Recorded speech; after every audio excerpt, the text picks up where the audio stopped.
오늘 본문이 있는 11절을 먼저 볼까요?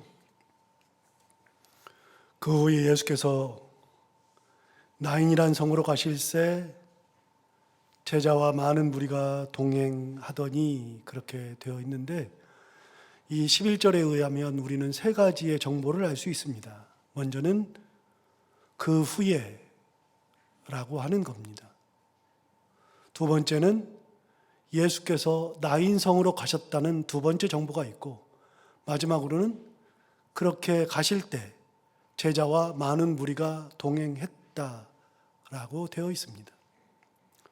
이 세 가지의 정보는 다 중요한데 하나하나 따져봐야 되겠지만, 오늘 우리가 함께 나누는 이 말씀과 관련해서는 두 번째 정보, 즉 예수께서 나인성으로 가셨다라고 하는 정보가 굉장히 중요하고 이 문제를 생각해 봐야 합니다. 이것이 왜 중요한가? 여러분, 혹시 오늘 예수님께서 제자와 많은 무리와 동행해서 가셨다는 나인성, 이 성에 대해서 얼마나 알고 계신지요? 제가 이렇게 묻는 이유가 있습니다. 신앙생활을 오래 했고 성경을 조금 아는 분이라면 오늘 본문이 나인성 과부의 이야기라고 하는 것을 어느 정도 알고는 있겠지만, 사실 이 성은, 나인이라는 성은 성경에 여기만 한 번 딱 나오는 겁니다. 그래서 우리는 나인성이라고 하는 것을 어디에서도 볼 수 없었는데 여기에 갑자기 등장하는 걸 알 수 있죠. 마태, 마가, 누가, 요한복음은 같은 복음으로서 많은 사건이나 예수님의 말씀이 중첩되어서 기록되어 있고, 그런 사건들이 여러 군데 같이 나오는 것을 알 수 있습니다. 그런데 이 이야기는, 나인성 과부의 한 이야기는 어느 곳에도 나오지 않고 바로 이곳만 나오고, 나인성이라는 이 지명도 성경에 단 한 번 여기에만 나옵니다. 그렇다면 우리는 이것을 통해서 두 가지를 추측할 수 있는데, 먼저는 다른 복음서의 기자는 이 사건을 아예 몰랐거나 아니면 알았다 할지라도 별로 주목하지 않았을 가능성이 있다는 겁니다. 만약 이 사건이 유명했고 꼭 기록할 가치가 있었다 그러면 분명히 다른 복음서의 기자도 이 사건을 기록하지 않겠습니까? 아까 11절을 우리가 볼 때 맨 뒤쪽에 뭐라 그러냐면 제자와 많은 무리가 동행했다 그랬습니다. 그렇게 많은 이들이 동행을 했다면 이 사건을 기억하는 사람들이 많았을 겁니다. 제자들은 당연히 기억했을 것이고 많은 무리들도 다 알고 있을 겁니다. 그런데도 불구하고 누가복음 외에 다른 복음서에서는 이 사건을 기록하지 않았다는 것은 어느 누구도 이 사건에 주목하지 않았다, 혹은 이 사건이 별로 유명하지 않았다, 그런 것임을 우리는 알 수 있는 그런 사건임을 우리는 알 수 있죠. 또 이 사건이 일어난 곳은 나인이라는 성이었습니다. 성경에 어디에도 나오지 않는다고 말씀을 드렸죠. 그렇다면 어디에 있는 지명일까요? 여러분, 나인이라는 지명이 어디에 있을까요?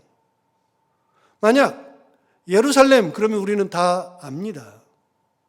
그리고 지도를 조금 아는 사람이라면 예루살렘이 가나안의 어디쯤에 있을 거라는 것을 잘 압니다. 그런데 나인이라는 성은 단 한 번 나오기 때문에 성경에서 찾기도 어렵거니와 가나안 땅의 어디쯤에 있는지도 알지 못하는 그런 곳입니다. 그런데 주님께서 아무도 알지 못할 정도의 성, 지금 어느 누구도 알지 못하는 그런 성에 가셨다는 겁니다.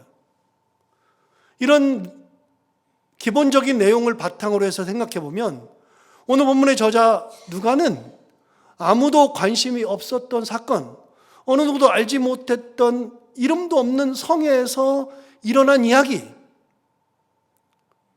그런 변방의 이야기, 그런 이야기를 누가는 특별히 기록했음을 알 수 있습니다.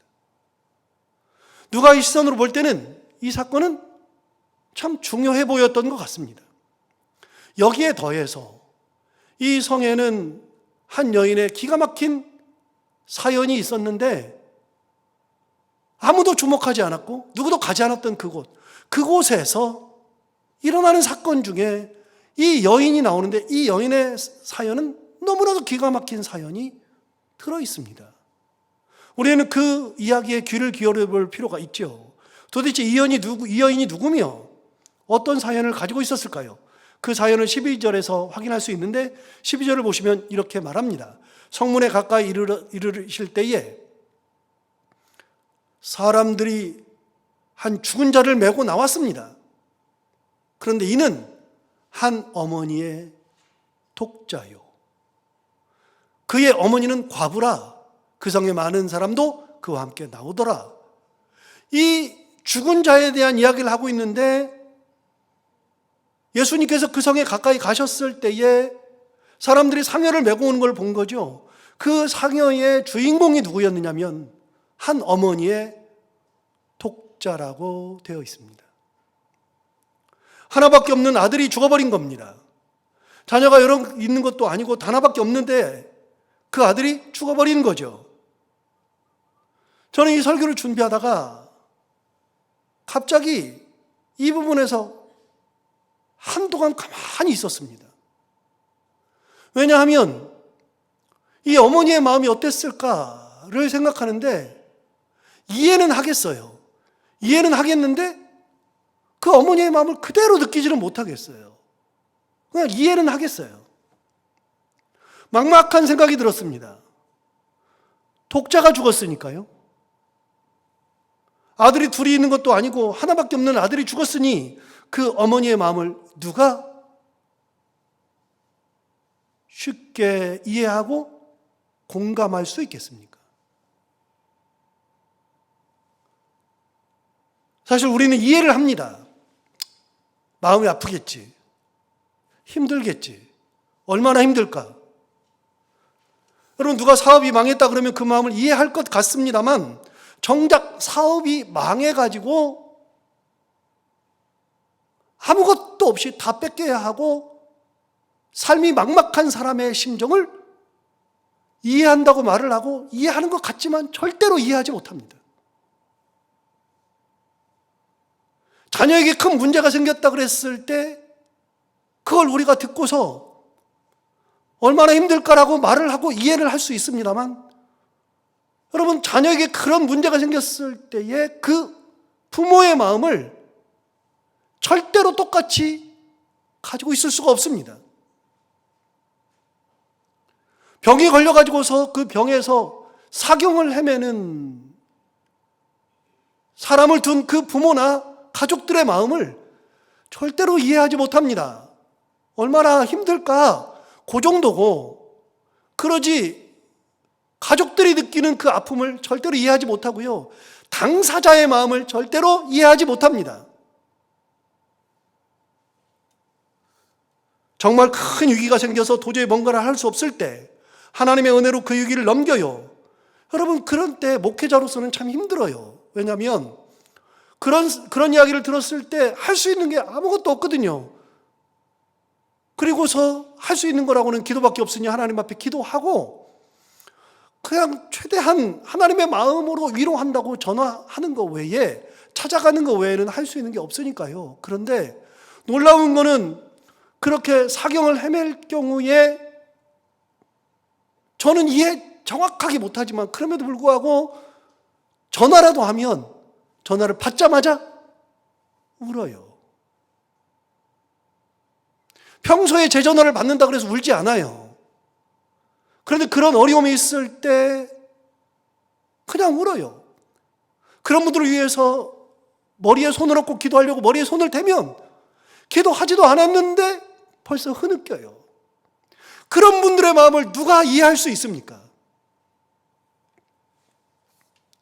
경험하지 않은 사람들은 그런 마음을 절대로 모릅니다. 그런데 그런 일이 일어나 버린 겁니다. 하나밖에 없는 아들을 잃어버린 거죠. 독자입니다. 여러분은 그런 사람들한테 무슨 말을 하겠습니까? 저는 이런 경우를 많이 경험해 봤는데 무슨 말을 하겠습니까? 제 아이가 둘이잖아요. 그런데 정말 가끔 이 두 아이 중에 하나가 잘못되면 어떡하나 이런 생각을 할 때가 있어요. 교통사고를 당하거나 큰 중병이 들거나 그런 생각을 할 때가 있어요. 사실 저는요, 지금 생각하면 말도 안 되는 건데, 신학대학원을 다니면서 가졌던 그 신앙으로 제가 이제 전임전사할 때 우리 아이, 큰아이를 낳았는데, 큰아이를 낳았을 때 제가 가지고 있는 신학적 믿음으로는 이 아이는 내 것이 아니에요. 이 아이는 내 자식이 아니라 하나님의 자녀를 내가 위탁받아서 내가 하나님의 마음으로 키우는 거예요. 내 거가 아니에요. 알아요, 다.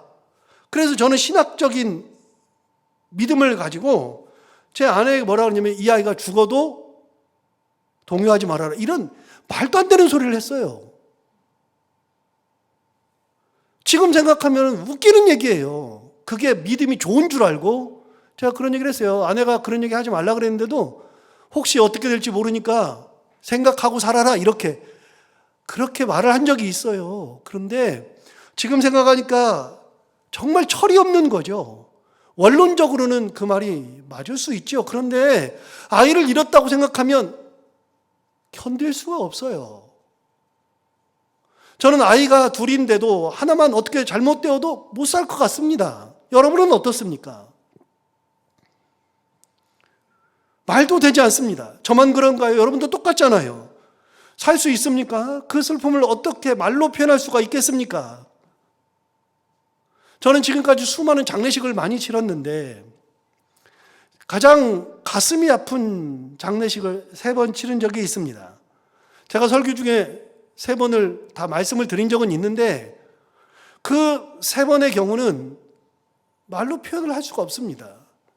유학하고 있을 때 제가 전에 사역했던 교회에 장로님께서, 여러분 아시는 얘기인데, 그 장로님께서 인천에 약국을 개업하셨는데 그 약국이 굉장히 잘 됐어요. 그리고 그분은 대대로 부잣집이에요. 부모한테 물려받은 재산이 많고 약대를 나오셔가지고 약사였는데 그분이 인천에다가 큰 대형 약국을 해가지고서 출퇴근을 했어요. 안양에서부터 출퇴근을 했는데 그날도 경인고속도로를 타고 가다가 차가 갑자기 고속도로에 섰어요.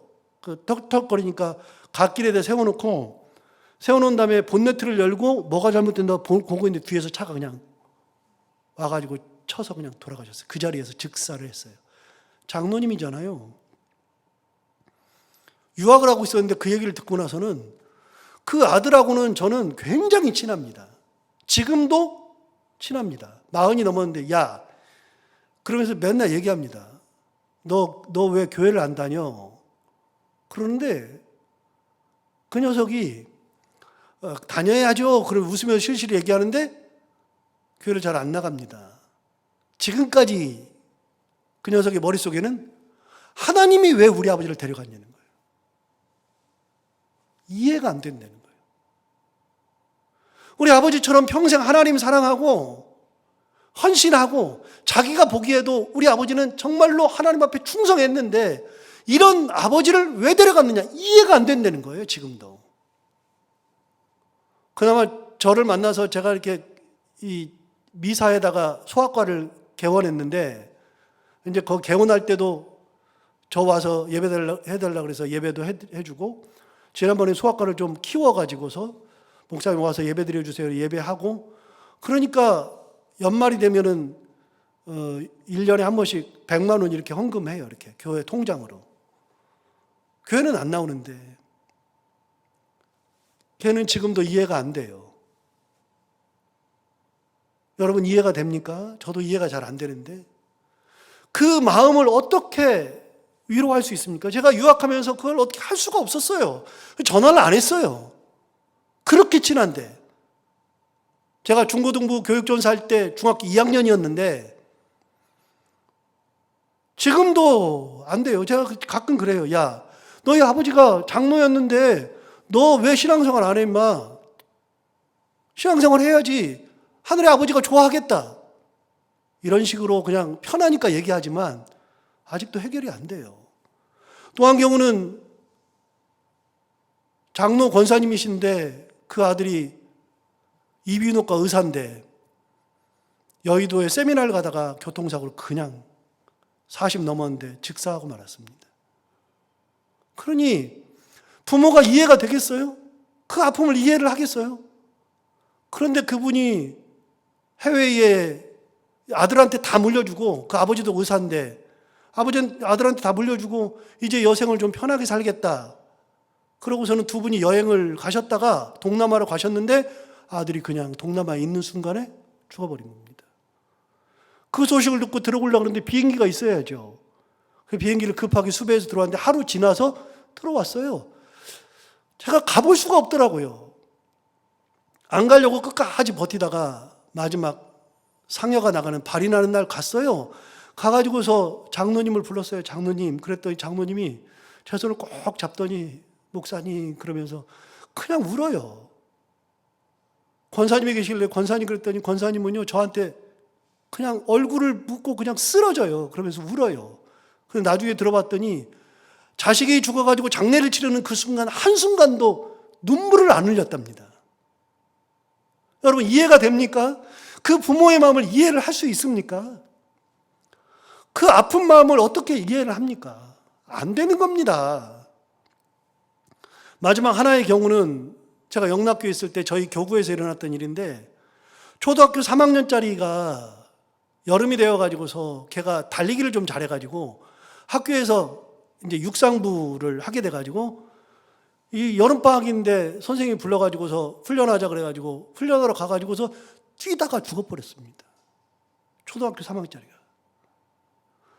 그 초등학교 3학년짜리 죽었다 그래가지고 세브란스 병원에 딱 가가지고서 아이를 딱 이미 냉동실에 들어가 있는 것도 아니고요.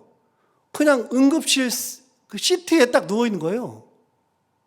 거기 가서 딱 봤는데 애가 숨을 안 쉬어요. 손을 딱 잡았는데 손에서 찬기가 한기가 쫙 올라와요. 그런데 제가 들어가는 순간에 부모가 울기 시작하는데 감당이 안 돼요. 저는 이 부모가 얼마나 힘들까, 아플까, 어떻게 살까 이런 생각만 하는데 부모는 그런 게 아니에요. 장례를 치르는데 그 아이가 자기가 다니는 학교 그 영구차가 학교에 딱 들어가가지고 운동장을 한 바퀴 뷰 도는데 그 학교 학생들이 다 나와 있어요. 들어가는 입구부터 시작해가지고 운동장이 다 나와 있어요.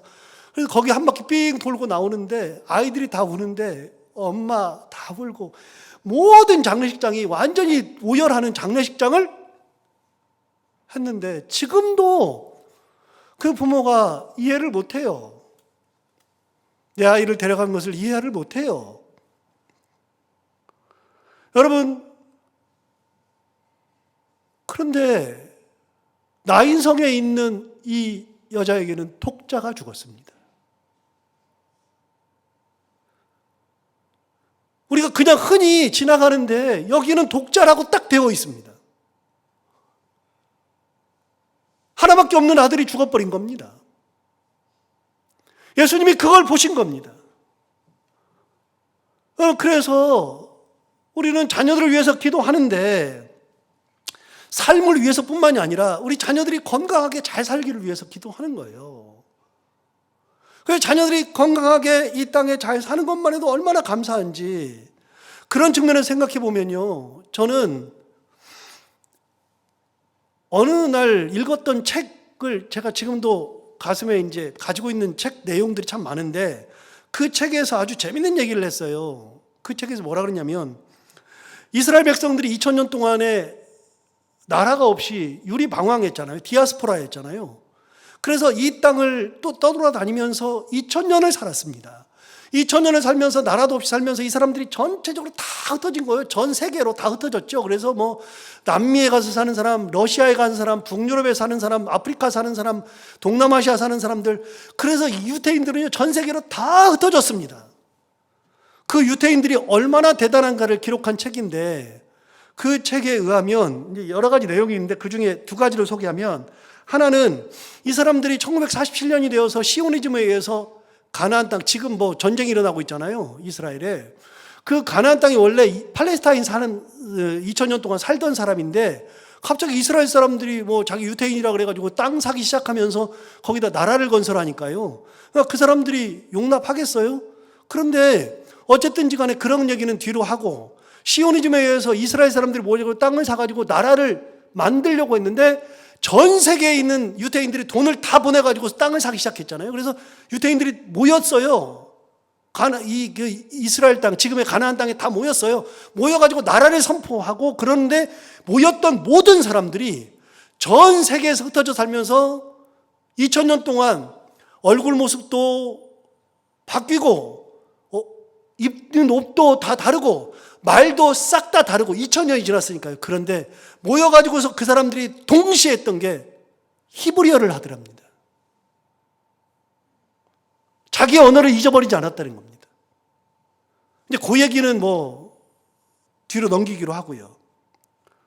그런데 이 사람들이 또 다른 얘기예요. 이 사람들이 2000년 동안 언어를 잃어버리지 않고 또 야훼 신앙, 하나님 신앙을 잊어버리지 않았다는 겁니다. 정체성을 안 잃어버린 거예요. 2000년 동안 어떻게 정체성을 잊어버리지 않을까? 제가 외국에서 7년 반 살다 왔잖아요. 7년만 살다 보면 어떤 일이 벌어지냐면요. 거기 가면 애들이 조금 지나면 애들이 혀가 꼬부라져요. 한국말 하는데 꼬부라져요. 그러니까 우리 애들은 한국말 하는데 꼬부라지지 못하게 하려고 엄청 혼냈습니다. 그러면서 한국말 제대로 하라고 가르쳤습니다. 그래서 한국에 왔을 때 꼬부라지지 않고 그냥 한국말 잘했어요. 그래도 국어가 잘 안 되지만 그렇게 했습니다. 그런데 우리는 보면은요, 1세대 지나고 2세대, 3세대 지나면 꼬부라집니다. 정체성을 잃어버립니다. 그래가지고 내가 한국 사람이야, 미국 사람이야.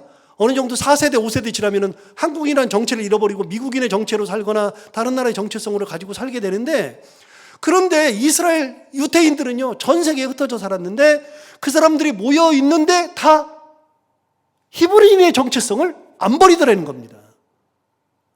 도대체 야훼 신앙, 하나님 신앙이 뭐고 그들의 정체성을 가지고 있었던 이유가 무엇일까? 그거를 해봤더니 이유는 간단한 겁니다. 뭐가 간단하냐면 그 유태인들은 어느 곳에 있든지 안식일을 기억해서 안식일을 죽을 때까지 지켰다는 겁니다. 어떤 일이 있어도 장사를 하다가도 아무리 손해를 봐도 토요일 안식일이 되면 안식일을 무조건 지켰습니다. 세상에 어디를 가더라도 안식일이 지키기 위해서 혼신을 다해서 안식일을 지켰습니다. 그래서 안식일을 지켰기 때문에 그들이 야훼 신앙을 가지고 유태인의 정체성을 잃지 않았다, 이렇게 분석해놨어요. 그런데 제가 그것을 딱 읽으면서 이런 생각이 들었습니다. 맞다. 그런데 뒤집어보면 뭘까? 여러분, 유태인들이 안식일을 지킨 겁니까? 아니면 안식일이 유태인을 지킨 겁니까? 제가 생각할 때는요, 안식일을 지켰다는 것도 맞는 얘기인데 그 안식일이 유태인을 지킨 겁니다. 여러분, 이런 거는 얼마든지 있습니다. 예를 들어서 이렇습니다. 여러분, 우리가 교회를 지키는 겁니까? 교회가 우리를 지키는 겁니까? 우리가 신앙을 지킨다 그러는데 우리가 신앙을 지키는 겁니까? 아니면 신앙이 우리를 지키는 겁니까? 우리가 기도하면서 간다 그러는데 우리가 기도하는 겁니까? 기도가 내 삶을 인도하는 겁니까? 저는 그런 생각을 할 때가 굉장히 많습니다. 여러분, 우리가 교통질서를 지켜요. 내가 교통질서를 지키는 겁니까? 아니면 교통의 질서가 나를 지키는 겁니까? 우리는 일방적으로 내가 뭐 한다고 생각해요. 그런데 그게 나를 지켜주는 겁니다. 여러분, 내가 신앙생활하면서 신앙생활 열심히 하고 하나님을 사랑한다 그래요. 내가 사랑했죠. 그런데 그 사랑이 나를 지키는 겁니다. 놀라운 겁니다, 그게. 가정을 지키죠. 내가 가정을 위해서 충성하고 아이들을 잘 돌보고 가정을 지킵니다. 내가 가정을 지키는 겁니까? 아니면 가정이 나를 지키는 겁니까? 우리가 자녀를 기릅니다. 자녀를 사랑으로 기르고 자녀에게 사랑으로 다 준다고 생각하고 희생했다고 생각했습니다. 그런데 어느 날 보니까 그 자녀가 나를 지켰던 겁니다. 자녀가 나를 지켜주고 자녀가 나를 사랑하고 자녀가 나에게 힘과 꿈과 용기와 위로와 힘을 주는 겁니다. 내가 자녀를 힘을 주고 용기를 주고 희망을 주고 앞길을 제시하는 것 같았는데 시간이 지나놓고 보니까 자녀가 나에게 힘과 꿈과 용기와 위로와 사랑을 거꾸로 자녀들이 주고, 내가 자녀를 지켜주는 게 아니라 자녀가 나를 지켜주더라고요. 여러분, 그래서 가만히 보니까요, 내가 너를 어떻게 키웠는데, 이 말 진짜 잘못된 거예요. 뭘 내가 너를 어떻게 키워요? 자녀가 나를 키웠지. 그 자녀 때문에 내가 살았지. 여러분, 자녀가 없으면 숨을 못 쉬어요. 내가 키우던 자녀가 잘못된다? 어떻게 살아요? 살아있으니까 내가 사는 거지. 자녀가 은혜롭게 있으니까 내가 은혜롭게 있는 거지. 내가 너를 어떻게 키웠냐뇨. 말이 되는 소리입니까? 자녀가 나를 어떻게 키웠는데 거꾸로 말해야죠.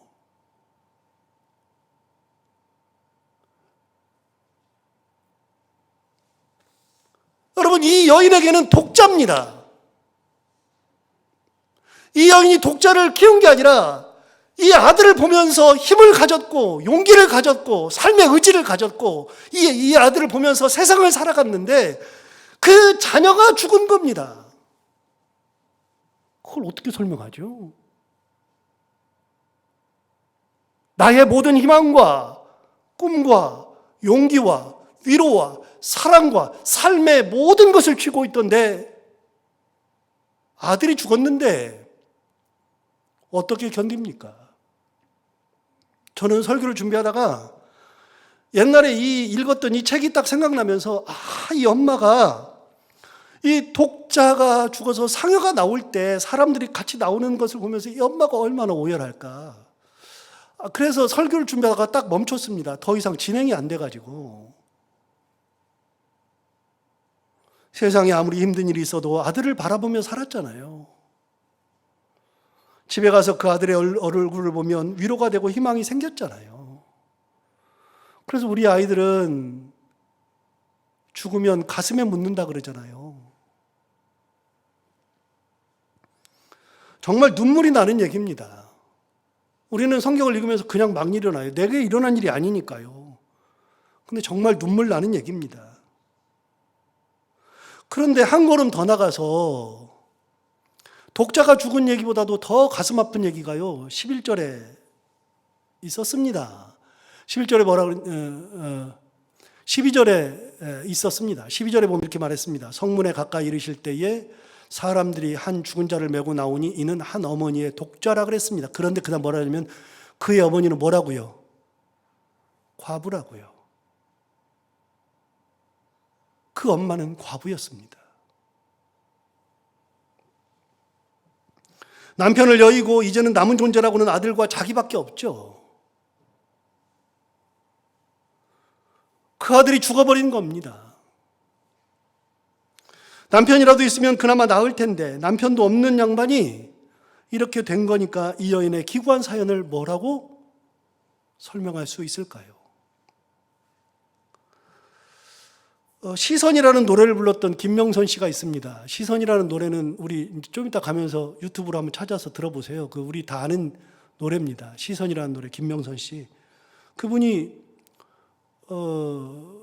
예수전도단 하면서 남편을 만나가지고 그분이 같이 이제 찬양사역 하면서 자녀를 둘을 낳아서 키우는데 남편이 30 몇 살에 그냥 죽어버린 겁니다.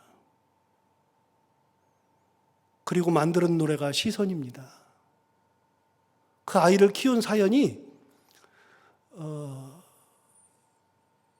CTS, CBS 그런데 간증 프로그램에 나와 있습니다. 눈물 없이는 못 들어주는 그런 이야기. 남편 없이 아이를 키워야 되는 그런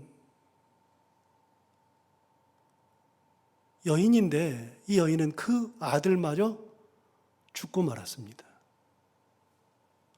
구약 성경에 의하면 하나님께서 자신을 말씀하실 때 누구누구의 하나님이라고 하신 내용들이 있다 그랬잖아요. 예를 들어서 나는 아브라함의 하나님, 이삭의 하나님, 야곱의 하나님 이렇게 하나님은 말씀하신 적이 있잖아요. 하나님은 누구누구의 하나님이라고 말씀하신 적이 있습니다. 그러나 아브라함과 이삭과 야곱 외에는 어느 누구도 이름을 붙여본 적이 없으십니다. 하나님은 심지어 다윗에게도 나는 다윗의 하나님 하신 적이 없고요. 모세에게도 나는 모세의 하나님이라 하신 적이 없고요. 딱 셋, 아브라함과 이삭과 야곱의 하나님이라고 하나님 스스로가 칭하셨습니다. 그런 하나님께서 이 셋 외에 개인적으로 이름을 붙인 적은 없는데 나는 누구의 하나님이라고 하신 적이 있습니다.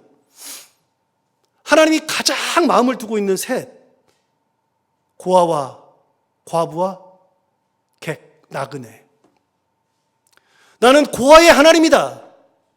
하나님은 고아의 하나님이라는 말씀을 아주 많이 하셨습니다.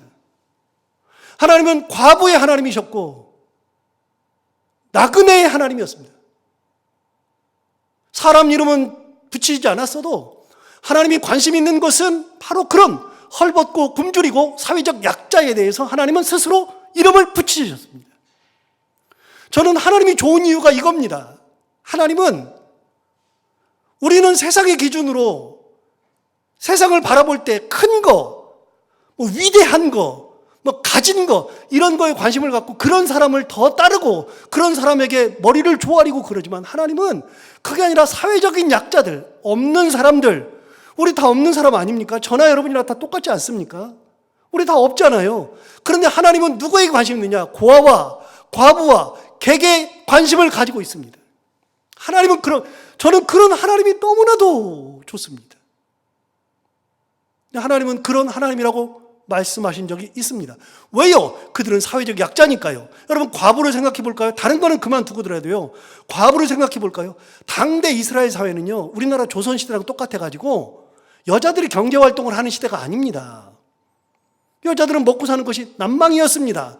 뭘 먹고 살아야 될지도 몰랐습니다. 그런데 그런 남편을 들인 여인, 과부는 먹고 사는 것이 너무나도 힘들었습니다. 그 과부가 아이 혼자 키웠습니다. 그 아이가 얼마나 사랑스러웠을까요? 그 아이가 그 여인의 희망이었고 생명이었죠. 먹고 사는 것을 어떻게 할 수가 없으니 할 수 있는 거라고는 이삭줍기밖에 더 있습니까? 룻기에 나오는 이삭줍기? 이삭줍기 외에는 할 수 있는 게 없는데 경제활동이 안 되는데 그런데 그렇게 못 먹고 굶주리고 헐벗고 있는데 그 아이 하나 바라보고 있는데 이 아들이 죽어버린 겁니다. 여러분 이 본문은요 그냥 저도 이제 이렇게 이해는 한다고 하고 생각하고 넘어갔는데 설교를 준비하면서 다시 한번 본문을 묵상해 보니까 이게 보통 일이 아니에요. 그런데 우리 주님 거기 가시다가 그걸 보신 겁니다. 여인의 눈물을 보고 여인의 아픔을 보신 거죠. 드디어 우리 주님 그 여인을 위로하시는데 아까 말씀드린 것처럼 우리 하나님이 정말로 좋은 거는 우리 하나님은 사람을 가리지 않잖아요. 오히려 약자에게 더 마음이 있잖아요. 마음이 상한 자에게 마음이 있잖아요. 우리 하나님이 그렇게 좋은데 저는 우리 주님이 좋은 게 오늘 본문에도 또 나옵니다. 우리 주님 너무 대단한 분이세요. 그런 성에 간 것, 사람들이 알지 못하는 성으로 가시는 우리 주님, 사람이 주목하지도 않는 거, 누가 기록하지 않아도 그걸 하시는 주님, 그 주님께서 오늘 그 성에 가시다가 그 사건을, 그 사연을 보신 겁니다. 그리고 우리 주님 뭐라고 하셨을까요? 어떻게 하셨을까요? 13절을 보시면 이렇게 하셨습니다. 주께서 과부를 보시고 불쌍히 여기사 울지 말라.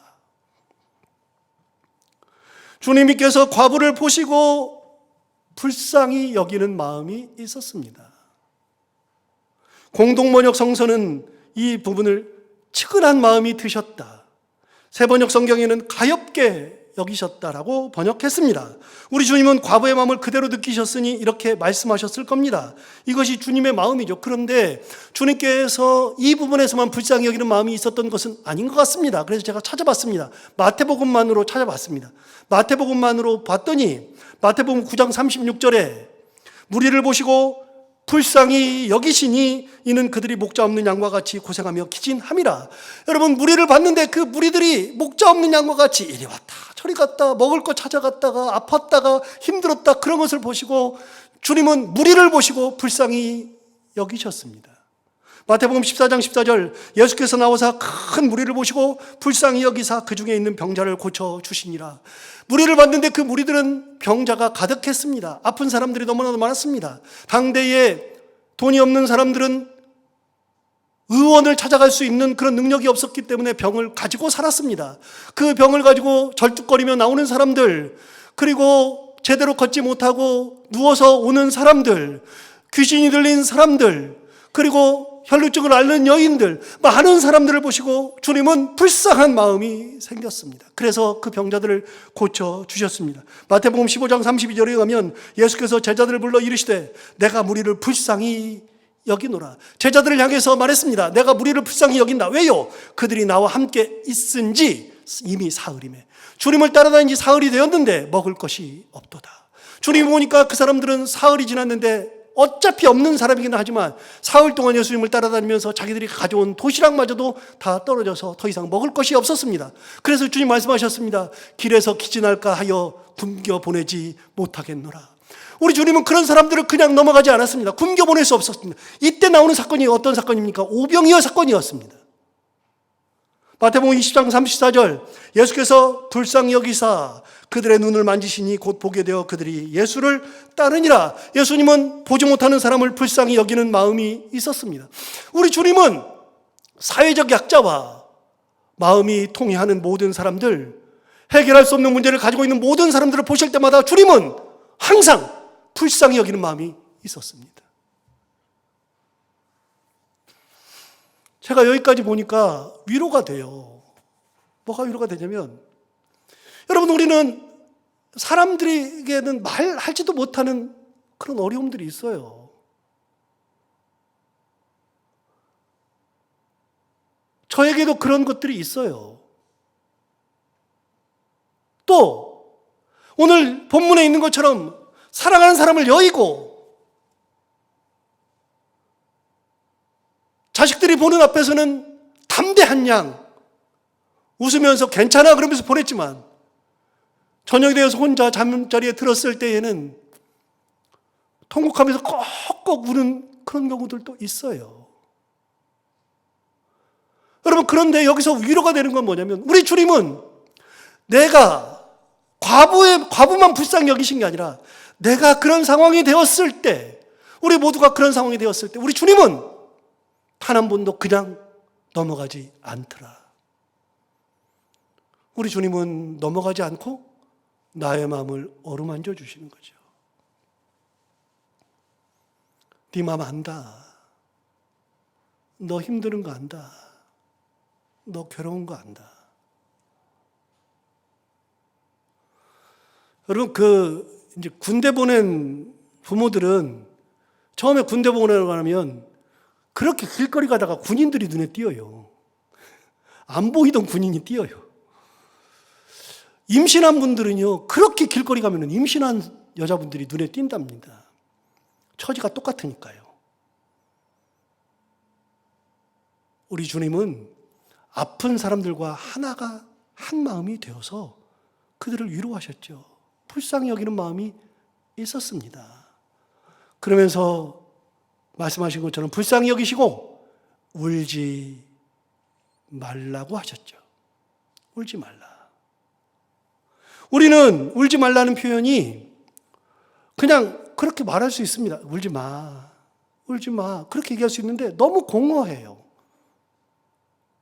저도 해보는데 울지 마세요. 그런데 너무 공허해. 그냥 힘내 그런 뜻이긴 한데 너무 공허하죠. 그런데 우리 주님은 울지 말라 하시는 것은 공허한 말씀이 아니라 참 위로와 참 회복을 주시는 말씀이죠.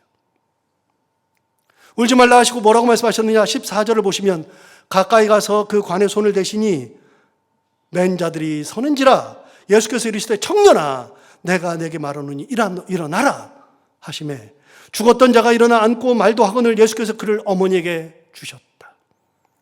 우리 주님은 회복의 은혜를 주시죠. 저는 우리 주님이 진짜 좋아요. 내가 우리 하나님을 믿고 예수 그리스도를 믿는다는 것이 너무나도 행복해요. 나는 그런 하나님이 좋고 이런 예수 그리스도가 너무나도 좋죠. 여러분, 우리는 대림절 둘째 주간을 지나가고 있습니다. 대림절 이번 대림절에 4주 동안에 준비한 설교는 우리 주님이 이 땅에 오셔서 어떻게 사셨을까? 크리스마스 때 오시는데 어떻게 사셨을까를 바라보는데, 지난 주일에는 포기하는 인생을 사셨죠. 연연해 하지 않으셨죠. 다 내려놓으셨죠. 그런 인생을 살았다면 오늘은 우리 주님께서 우리의 마음을 함께 아파하시며 함께 낮아지시고 같이 계셨던 주님. 우리 주님은 우리와 함께 계시기 위해서 오신 겁니다. 위로하시고 불쌍히 여기시고 우리 삶을 인도하시기 위해서 여기까지 오신 거죠. 우리도 이 주님의 은혜를 생각하면서 첫 번째는 우리 주님이 나에게 오셨다는 것, 그 은혜에 감사하고, 두 번째는 예수님이 그렇게 사셨듯 우리도 그런 인생을 살아가기를 결단하고 소망하는 그런 신앙생활은 우리가 다 되기를 바랍니다. 기도하겠습니다. 하나님 아버지, 감사합니다. 오늘도 귀한 말씀을 우리를 깨우쳐주셔서 감사합니다. 나인성에 있었던 이 독자를 잃은 과부의 삶, 얼마나 힘들었을지. 그런데 우리 주님은 그런 곳에 가서 그 여인을 만나 참 위로와 회복을 주시며 하나님의 은혜를 다시 주셨던 그 예수 그리스도, 사람들은 알지 못해도 내게 찾아와 그런 은혜를 주시는 하나님을 바라보며 우리가 힘을 내서 주님의 은혜 가운데 감사하며 살게 하시고, 우리도 주님의 그 마음을 가지고 더 낮은 곳으로 예수 그리스도의 은혜를 가지고 내려가는 삶을 살아갈 수 있는 저희 모두가 다 되게 하여 주옵소서. 예수님 이름으로 기도하옵나이다.